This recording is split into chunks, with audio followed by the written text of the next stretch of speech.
مسیح یسوع میں آپ کی سلامتی ہو کہ آپ جانتے ہیں خدا مختلف طریقوں سے اپنے لوگوں پر اپنی مرضی ظاہر کرتا ہے، جن میں سے ایک طریقے پر آج میں بات کروں گی۔ جب ہم بائبل مقدس کا مطالعہ کرتے ہیں تو بائبل مقدس میں ہمیں مختلف جگہوں پر واقعات نظر آتے ہیں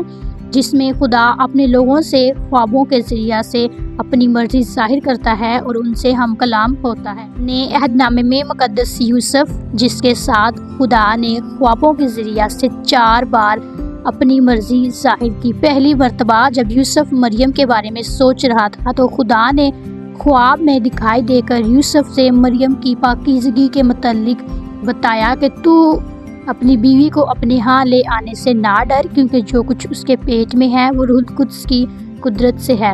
دوسری مرتبہ جب ہیرودیس بادشاہ یسوع مسیح کو مروانا چاہتا تھا اور بچہ کو لے کر مصر کو بھاگ جا۔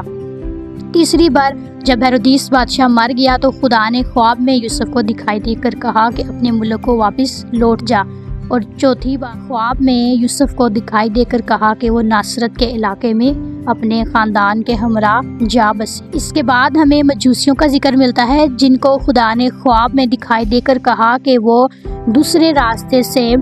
اپنے ملک کو واپس لوٹ جائیں، اور اس بعد ہمیں پینتیس پلاطوس کی بیوی کا ذکر ملتا ہے جس سے خدا نے خواب میں دکھائی دے کر یسوع مسیح کی بے گناہی اس پر ظاہر کی، اور پینتیس پلاطوس کی بیوی نے اصرار کیا کہ وہ یسوع مسیح کو چھوڑ دے۔ تمام واقعات سے ہم نے دیکھا کہ خدا کس طرح سے اپنے لوگوں پر اپنی مرضی ظاہر کرتا ہے، لیکن یہ بات ہمیشہ یاد رکھیں کہ خدا اپنی مرضی انہی لوگوں پر ظاہر کرتا ہے جو خدا کی آواز کو سننا چاہتے ہیں اور دل سے قبول کرتے ہیں اور خداوند کی کلام پر، اس کی تعلیمات پر عمل کرتے ہیں۔ خداوند آپ کو برکت دے۔